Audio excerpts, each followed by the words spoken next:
Amigos, qué gusto que nos acompañe, como siempre, un verdadero placer. Cuando hablamos del comercio entre México y Estados Unidos, la cifra ya superó por mucho los 900,000 millones de dólares entre lo que exportamos y lo que compramos a la potencia del mundo. Somos ya, tras la guerra comercial de Estados Unidos contra China, el principal proveedor de nuestro socio, con quien este año vamos a revisar el acuerdo comercial que de origen y reeditado ya cumplió 32 años. En ese sentido, pese al desdén de Donald Trump a dicho acuerdo, también para el sector privado estadounidense pues es nodal. Sin embargo, con el proteccionismo imperante de Estados Unidos y las complicaciones en la relación del gigante con otro socio que es Canadá, el panorama se torna nebuloso. Esta noche vamos a platicar con Pedro Casas Alatriste. Él es el vicepresidente y director general de la Cámara Americana de Comercio, la AmCham. ¿Cómo se ve al interior de esta influyente agrupación la renegociación del vital acuerdo? ¿Sobrevivirá el trilateral? ¿Hay condiciones para que realmente exista libre comercio, máxime los incumplimientos de México? Acompáñenos. Pedro, muchas gracias por acompañarnos. Buenas noches. Buenas noches, Alberto. Gracias por la invitación. Pedro, pues hoy vamos a platicar del acuerdo comercial, un tema que nos tiene acongojados a todos. Sí. Empezó el año, digamos, muy activo con el tema de Venezuela, el tema de Maduro, el tema del señor Donald Trump, hablando del narcotráfico de México, etcétera. El panorama no se ve sencillo, sobre todo ha habido declaraciones ahora también en Davos, declaraciones del primer ministro canadiense que, pues, no sé, ponen el ambiente más tenso de lo que lo veíamos a finales del año. ¿Qué estás viendo para el acuerdo comercial? ¿Se logrará salvar el trilateral? ¿Será bilateral? ¿Qué va a pasar, Pedro? ¿Qué ven ustedes ahí en la AmCham? Sí, mira, Alberto, sin duda el ambiente se está tensando como tú lo dijiste. Las declaraciones del primer ministro Carney hacen mucho más complicada la relación entre entre Estados Unidos y Canadá, y eso a su vez, al estar nosotros en un tratado trilateral, pues también complica el futuro del acuerdo. Sin embargo, Alberto, hay que tener muy presente las reglas del juego. No quiero ser ingenuo y sabemos que al presidente Trump no le gusta necesariamente jugar bajo las reglas del juego, lo que dice la ley, pero el acuerdo, para poder desecharlo, digamos, cualquier actor, cualquiera de los tres países podría salirse a avisar que se va a salir y se da un plazo casi de un año para que el acuerdo se acabe. Pero la revisión no quiere decir que si no es exitosa el acuerdo se vaya a terminar. Es decir, en el peor de los casos, si no sale bien la revisión, se patea a un año después y volvemos a tener una revisión en el año 2027. Lo que sí podría suceder es que Donald Trump y su administración sigan usando los aranceles, más allá del TEMEC, como un mecanismo para ejercer presión de manera distinta a Canadá y a México. Para resumir, nosotros vemos la revisión del TEMEC como un escenario posible y probable, porque además eso es lo que indica la ley que vaya a suceder. Sin embargo, los aranceles creemos que van a seguir siendo una herramienta de presión diferenciada para un país y para otro. A eso iba, Pedro, qué bueno que lo mencionas. Cuando se negoció por primera vez el acuerdo comercial, el famoso Telecán, pues ya hace 32 años, uno hablaba de libre comercio. Correcto. Pero hoy me parece que va a ser un acuerdo medio sui generis, no sé qué pienses, ¿no?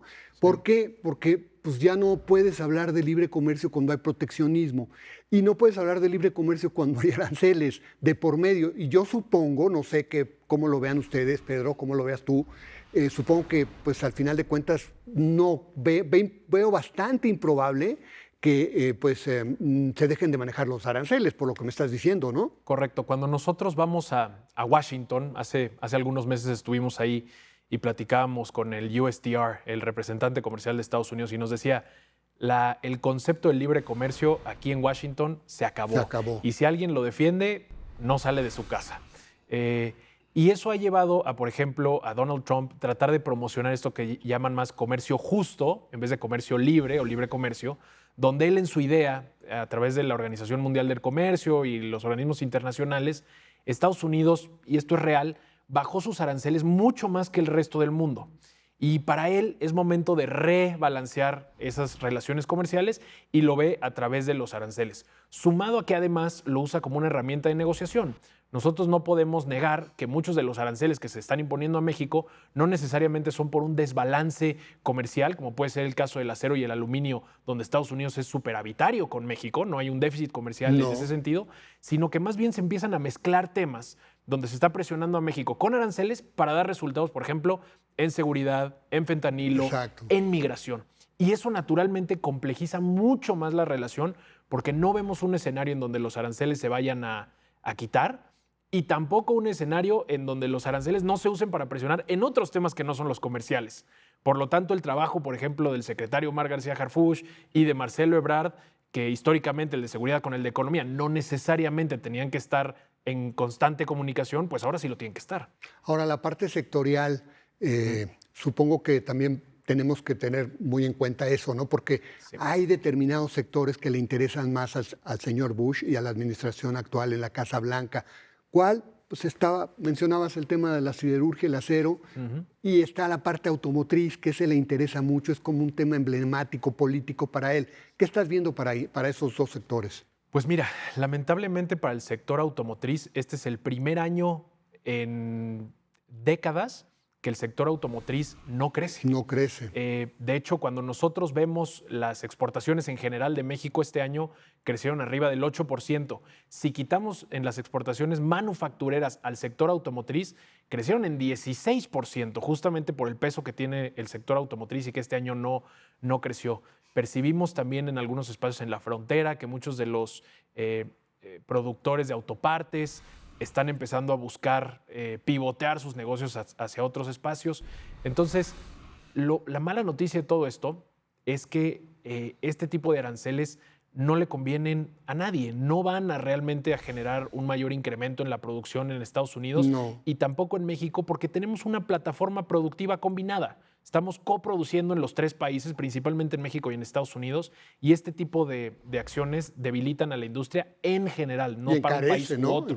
Y lo encarece todo, ¿no? Sin duda. Y habrá que ver que nos acercamos a las elecciones intermedias en Estados Unidos, cómo eso va a pegarle al bolsillo del votante y del consumidor americano. Ahora, el tema China, ¿qué tanto influye, qué tanto va a influir en el acuerdo comercial también? Mucho. Es un tema prioritario para el presidente Trump y su administración. Ellos ven como un riesgo no solo económico, pero de seguridad nacional, la injerencia que tiene China en la región. Mucho, no solo en el tratado, Alberto, yo creo que mucho de lo que vayamos a ver de las políticas de seguridad comerciales y políticas en el hemisferio completo en Latinoamérica están impulsadas mucho por el miedo y por lo que se quiere hacer para estar en contra de China y alejarlos de la región. Entonces, para México va a ser fundamental los aranceles que ya se anunciaron a finales de año para los países con los que no se tiene acuerdo comercial, que, digámoslo, no pasa nada, son específicamente para China. Fue un mensaje positivo en Washington. Sí, claro. Cuando nosotros fuimos y platicamos con las autoridades de allá, lo tomaron muy bien y es una buena señal de México de decidir en qué cancha va a querer jugar. Sí, no nos queda otra, pues somos socios, tenemos que ser congruentes con el socio. Correcto. Ahora, ¿qué tanto afectan las cadenas productivas? Hablando de las cadenas, porque eso también va a ser, o sea, el poner aranceles del 50% pues suena bastante bien, es un tema político, sensato, pero a la hora de ya, digamos, ver el impacto a cada una de las cadenas productivas es complejo, ¿no? Supongo, ¿no? Correcto. México tiene que ser muy, muy hábil y muy astuto en jugar en dos pistas en paralelo. Por una, sí, diversificar y entender en qué cancha va a jugar, como lo mencioné anteriormente, pero dos, y más importante, la implementación del Plan México, asegurarse que el Estado de Derecho funciona en este país para poder incentivar que se den las inversiones, los empleos y la capacidad productiva para que esta parte de acá, si nos separamos de China, no impacte a la producción nacional, porque sin duda hay un montón de elementos en un montón de industrias que hoy necesitan y dependen de la proveeduría china. Entonces tenemos que apalancar eso para poder realmente crecer la producción en México y no quedarnos atrás. Para las empresas americanas, nosotros vemos dos grandes ejes de incertidumbre. Por un lado es todo lo que ya hablamos de la presidencia de Donald Trump, pero por otro lado está justamente lo que dices. Nosotros vemos que han pasado pues ya 6 años de una transformación, una genuina transformación muy profunda en las reglas del juego, acentuada mucho en el último año y medio. Todas las reformas, todos los cambios que han habido, y ahora con el Plan México, donde en efecto falta ver en la práctica cómo se va a implementar, pues eso genera mucha incertidumbre para México y vemos un 2025 que acabó con medio punto porcentual de crecimiento, muy por abajo del crecimiento poblacional, llevando el PIB per cápita a decrecer. Y nosotros somos una comunidad que, Alberto, tú lo sabes, por más de 100 años el sector privado americano ha estado en México invirtiendo, creciendo, generando empleos, pero se necesita esa certidumbre de que podemos seguir invirtiendo en este país, que si tenemos un contrato se va a respetar, que si nosotros pagamos nuestros impuestos, el SAT no va a llegar meses después a presionarnos por pagar más. Y mientras nosotros aquí adentro en casa podamos realmente solucionar e implementar un plan tan estratégico, tan bien hecho como el Plan México, México va a crecer y las empresas americanas van a invertir, pero necesitamos ponernos a trabajar. Ahora, Pedro, en la parte de energía, que es un tema que molesta mucho en Estados Unidos porque ha habido incumplimientos flagrantes del acuerdo comercial para proteger a dos monopolios. ¿Cómo sientes? ¿Qué va a pasar ahí en el acuerdo comercial? Sin duda va a ser uno, si no es que el irritante más fuerte en el proceso de la revisión, porque lamentablemente con la reforma energética recientemente aprobada, México está violando el acuerdo. Es un hecho, no es una opinión. No hay duda. Y eso entonces, por ende, nos va a llevar a una muy fuerte negociación, probablemente a un panel, y va a ser un irritante significativo.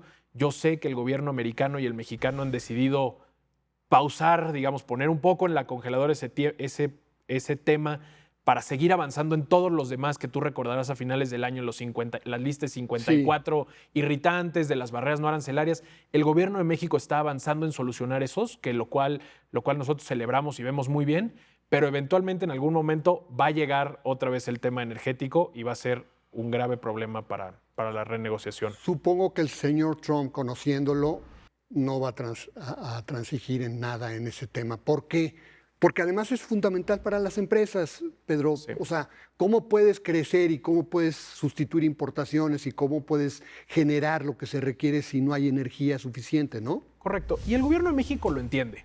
Y nosotros estamos esperanzados en ese sentido porque la presidenta lo entiende, sabe que es necesario y nosotros esperamos y vemos con buenos ojos que más adelante se pueda flexibilizar el tema y se pueda abrir el espacio para la inversión, porque además el gobierno y el sector privado ambos saben que hay mucho apetito por hacerlo porque ya el sistema eléctrico nacional está a tope, ¿no? Un sistema eléctrico sano debería tener un 10-15% de espacio libre para cuando haya picos y valles. Exacto. El mexicano está a un solo dígito, está cerca del 5% de disponibilidad y eso hace que en los veranos, cuando la gente empieza a prender sus aires acondicionados o como le dicen en el norte, el clima. Se empiezan a hacer apagones en diferentes lados del país, ¿no? Entonces es un área que todos entendemos que se tiene que invertir y ojalá que se pueda trabajar en ello. Bueno, como quiera, pues llegaron los tiempos, Pedro, del acuerdo comercial. Más o menos este es el panorama. Correcto. Supongo que en la medida en que pase el tiempo tendremos más elementos y pues ya estaremos platicándolos, Pedro. Muchísimas gracias por lo pronto, ¿eh? Gracias, Alberto. Un gusto. Gracias.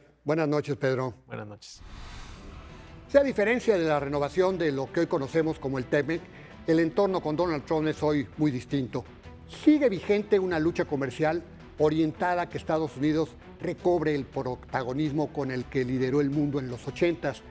México vive además internamente pues, una problemática difícil con la 4T, por lo que hay incertidumbre y bajos niveles de inversión. Además hay elecciones intermedias en Estados Unidos que seguramente van a influir. En ese sentido, digamos que hay poca claridad. Vamos a ver. Lo invito a la próxima semana, aquí a la misma hora con más nombres y nombres. Hasta la próxima.